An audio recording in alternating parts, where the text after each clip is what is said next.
page 50 du cahier d'exercice.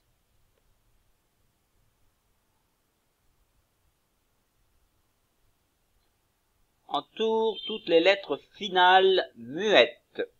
Ça veut dire qu'ils ne chantent pas. Que tu vois à la fin, donc, des mots.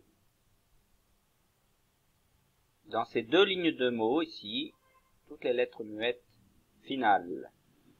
Ou les lettres finales muettes.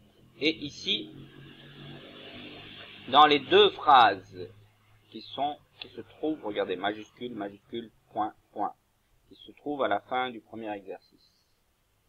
Ensuite, vous allez tracer dans le deuxième exercice le S, le E et le T muet. Pourquoi? Parce que ce sont les lettres muettes les plus fréquentes, les lettres finales muettes que l'on trouve le plus souvent.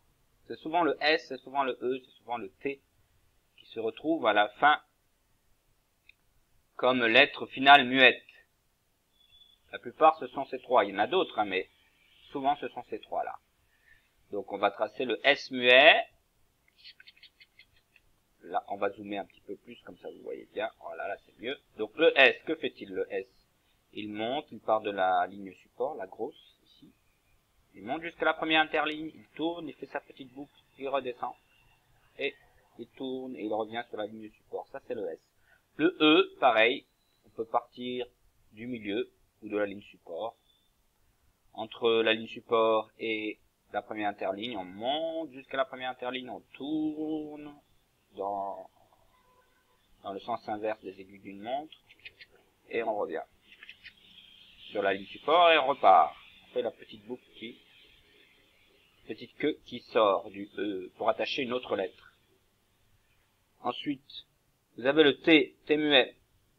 Il part de la ligne support. Et il monte jusqu'à la première, il dépasse la première, jusqu'à la deuxième ligne, deuxième interligne. Il touche la deuxième interligne, il redescend. Jusqu'à la ligne support. Après, il tourne. Et une petite queue qui remonte pour attacher une autre lettre. Et ensuite, entre la première et la deuxième interligne, on peut mettre notre petite barre du T. Complète avec le bon mot de l'exercice numéro 3. Vous avez comme mot pont avec un T muet, point avec un T muet à la fin et noix avec un X muet. Le fruit du noyer, le fruit de l'arbre qui s'appelle le noyer, est là, pont, point ou noix. Écrivez le bon mot en attaché. Il permet de traverser une rivière. C'est un pont, point ou noix. Écrivez en écriture cursive ici. Un des trois mots. Le bon mot. Ça, c'est le noyer. Vous voyez? C'est l'arbre. À la fin d'une phrase, on met un pont. Oui, c'est bien ça, un pont à la fin de la phrase. Un point ou un noix. À vous d'écrire le bon mot.